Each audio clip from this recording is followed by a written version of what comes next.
E agora a nossa conversa é com o Fernando Schiller. O Fernando Schiller, que é o nosso especialista, cientista político.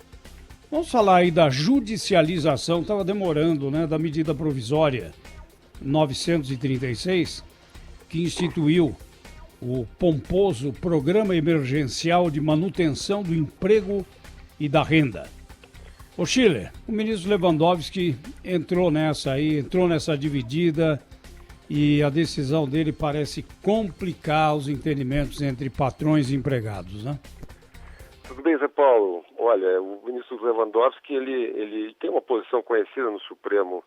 Ele tem um viés mais corporativista, ele tem uma crítica conhecida à reforma trabalhista, o próprio processo de terceirizações, enfim, ele tem essa postura dentro das divisões lá do Supremo Tribunal Federal, né? E nós tivemos agora a MP 936, a gente comentou aqui no programa, é um dos programas do governo federal para segurar a barra na crise. Aí, então você tem a possibilidade de antecipação lá do seguro-desemprego, você faz a negociação de redução de carga de trabalho, de jornada de trabalho dos funcionários, setor privado, setor público não entrou aí, né?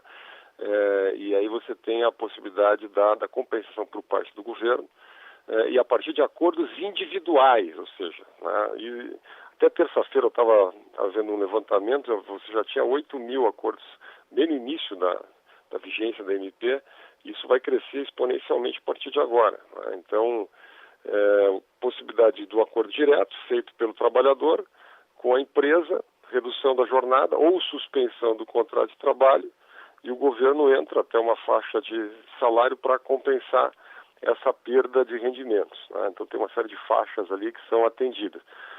Até aí tudo bem, é uma medida emergencial, válida por 2 meses, né? É uma medida que tem que entrar rápido, portanto, para que ela cumpra efeito, porque ela precisa entrar com absoluta urgência, por uma questão muito simples, as empresas já estão demitindo, né?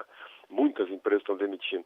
E aí pequena, média empresa, especialmente, as empresas grandes ainda têm um pouquinho mais de caixa, mas vão acabar demitindo também. E o que aconteceu? A rede entrou no Supremo Tribunal Federal e com uma ação que foi atendida liminarmente, né, monocraticamente por parte do ministro Lewandowski, que diz o seguinte, que os sindicatos têm até 10 dias para homologar aquele acordo, né?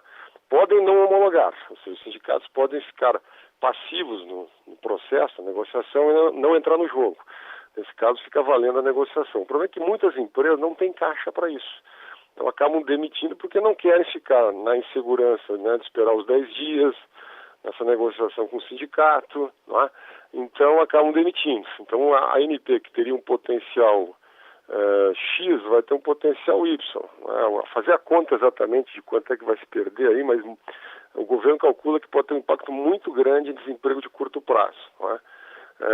Qual é o argumento do ministro Lewandowski? Eu estava lendo a decisão do ministro, ela apela para um argumento subjetivo. Esse é um ponto que a gente tem falado muito aqui no programa, eu gosto de tocar muito nesse assunto, quer dizer, a ideia de que há um pressuposto na Constituição da relação assimétrica entre trabalho e capital, e, portanto, o sindicato cumpre um papel fundamental na defesa da parte mais fraca, enfim, né? Isso é uma interpretação, enfim, discutível. Esse foi o assunto da reforma trabalhista, em grande medida, né? Até por questionar esse papel dos sindicatos, pelo menos mandatório, que se acabou com o imposto sindical, né, no Brasil.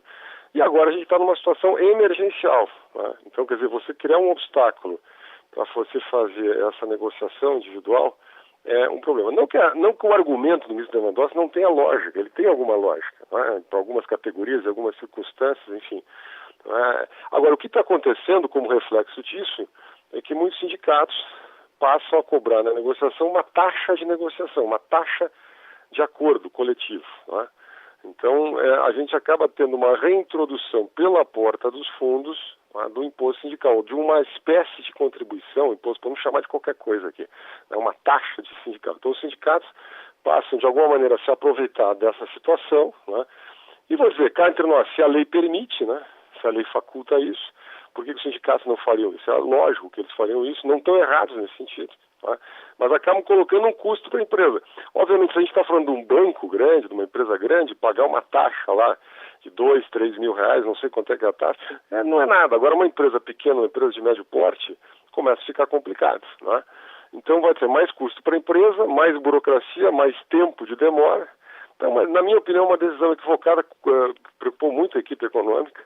O governo estuda aí o que vai fazer. O ministro Dias Toffoli pode derrubar essa decisão com o presidente do Supremo.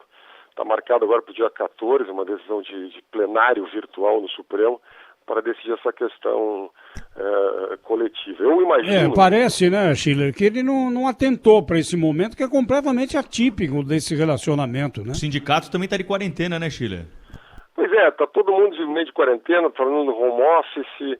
Não é? O problema é uma situação emergencial. Você não estamos falando em redução de salário propriamente, estamos falando em redução de carga de trabalho e proporcional de salário ou suspensão do contrato de trabalho. Obviamente é uma situação que ninguém quer, que ninguém gostaria que acontecesse. Não tem mágica, né? As empresas, empresa de médio, pequeno comércio está fechado. Né? Nós estamos falando de padaria, nós estamos falando de cafeteria, nós estamos falando de mercado, nós estamos falando de restaurantes, nós estamos falando de lojas, enfim, serviços, comércio. Como é que faz? Tem 10, 15, 20 trabalhadores. Você vai ter que esperar 10 dias para demitir. O caixa está correndo, né? Enfim. Então é uma situação delicada. O ministro Lewandowski tomou uma decisão, na minha opinião, que será minoritária, aí no plenário do Supremo. Vamos ver o que seja decidido aí no dia 14. Acho muito difícil que o ministro Toffoli derrube essa decisão, porque isso criaria uma situação. Tem um problema de antiguidade na corte, acho que criaria um problema por pouco tempo, um problema dentro do Supremo. Né? Então acho que vai ficar para o dia 14, mas vai gerar muito desemprego, e nós vamos acompanhar aqui. Fernando Schiller, cientista político, nosso colunista aqui na Rádio Bandeirantes. Obrigada, hein, Schiller, pela trazer esse assunto aqui que estava passando meio batido, mas que é fundamental nesse momento, né, Schiller? É fundamental, mas tem que acompanhar. E eu acho que valia a pena até fazer uma provocação, os sindicatos, as empresas, eventualmente, as empresas mais do que os sindicatos, mandarem para a gente relatos sobre essa taxa. Está sendo cobrado, quer dizer, está dando um custo a mais para as empresas nesse momento difícil. Acho que isso a gente tem que acompanhar. Não, e mais uma pergunta. Os sindicatos estão mantendo todos os seus funcionários com os mesmos salários? Essa pergunta é de $1 milhão, Zé Paulo. A minha aposta é que não, né? Mas vamos ver o que vem aí. Foco em você. Rede Bandeirantes de Rádio. Esta meia hora tem o apoio de Sul América. Para os profissionais da saúde, deixamos aqui nosso muito obrigado. Junto com todos os brasileiros, a Sul América agradece aos profissionais da saúde no combate ao coronavírus. Ao lado deles, para reduzir o contágio e cuidar de nossos beneficiários, ampliamos os nossos serviços no app Sul América Saúde. Entre eles, a orientação médica por telefone e vídeo. Baixe agora e previna-se. Para mais informações, acesse sulamerica.com.br/coronavírus. Vivemos um momento que deixará marcas, mas que não pode nos impedir de continuar sonhando e de celebrar a vida. A missão da Agastur é contribuir para a criação de experiências e memórias incríveis. Reserve já a sua viagem para o segundo semestre e aproveite todo o suporte e segurança que só a Agastur oferece para você. Na Agastur, você encontra tudo para a sua viagem com condições imperdíveis. Acesse www.agastur.com.br.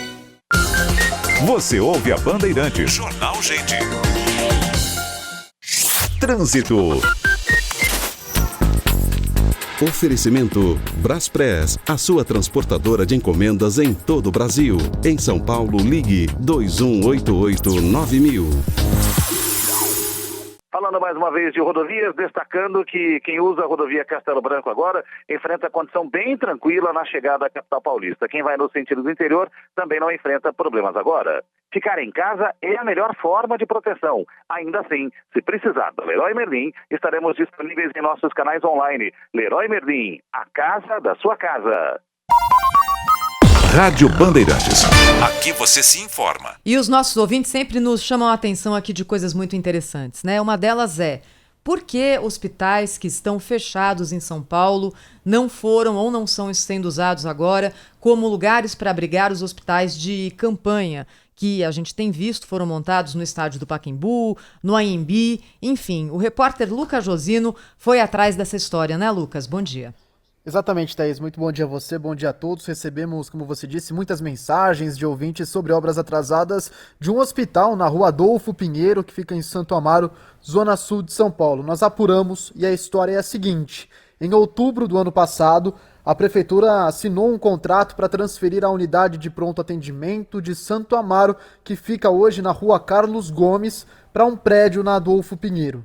O prédio é comercial, tem 14 andares, em 3 funcionariam a UPA, e em alguns outros o hospital integrado administrado pela Associação Congregação Santa Catarina. Mas o prazo inicial para a entrega dessas obras era dezembro do ano passado, mas até agora nada foi concluído. No contrato está escrito que as obras são de responsabilidade da empresa que administra esse prédio, a dona desse prédio. A prefeitura repassou 28 milhões de reais para a organização social e afirma que o custeio se refere à unidade integrada que inclui a nova UPA Santo Amaro, leitos ambulatoriais e hospitalares, mas está tudo atrasado, como a gente disse. Nós conversamos com alguns moradores da região que nos contaram que as obras caminham em marcha lenta. São poucas as movimentações vistas desde o começo do ano até agora. E ainda não há uma estimativa para que essas obras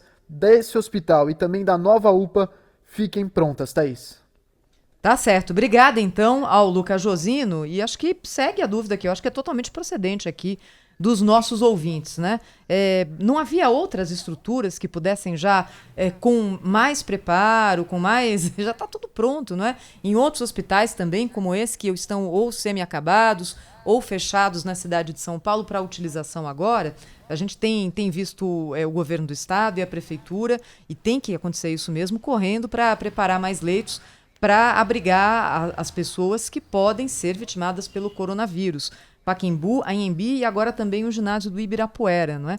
Agora, a gente tem prédios hospitalares que já tiveram toda a instalação elétrica, toda a estrutura, tudo que, né, não é fácil você construir um hospital do dia para a noite, e que não foram tocados até esse momento. Acho que é procedente, pelo menos, essa pergunta que é feita aqui pelos ouvintes da Rádio Bandeirantes. Sem dúvida. Eu só não sei se não necessitaria aí de alvará para funcionamento. É claro que agora é um momento específico, né? Mas você precisaria tem que correr com essas coisas também, né, Rafael?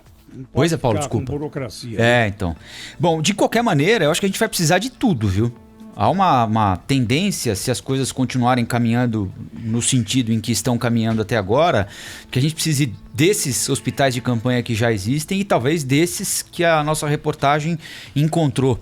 O sistema de saúde da cidade de São Paulo já está bem pressionado, segundo informação da nossa colega Mônica Bergamo. Dos 321 leitos de UTI que são exclusivamente separados para tratar pacientes com Covid-19, 210 já estão ocupados. Então, de 321, só para Covid-19, 210 já estão ocupados. Nós ainda não chegamos àquele tal do momento dramático, considerado de pico da doença, entre o final desse mês aqui. Você está falando dos hospitais de campanha? Exatamente. Eles não são exatamente para o Covid, né? Eles são para procedimentos de baixa e média complexidade, né? Do Covid. Mas só Covid, né? Isso, daqueles pacientes que não precisam de UTI, mas precisam de hospitalização. Mas agora, só Covid. Olha, é louvável também a iniciativa de prefeitos aqui da Grande São Paulo. Eu tomei conhecimento, né, até por estar próximo de 2 prefeituras que também construíram seus hospitais de campanha. Taboão da Serra e Embu das Artes. É um alívio para a rede pública, né? Muito procurada nessa época, né? É verdade, nessa hora as prefeituras também têm que tomar suas providências, não é, Zé Paulo? Não adianta também ficar contando só com o que vier ali de dado de presente, porque não vai acontecer. A gente tem relatado aqui para os nossos ouvintes, isso tem sido feito por várias prefeituras da cidade de São Paulo.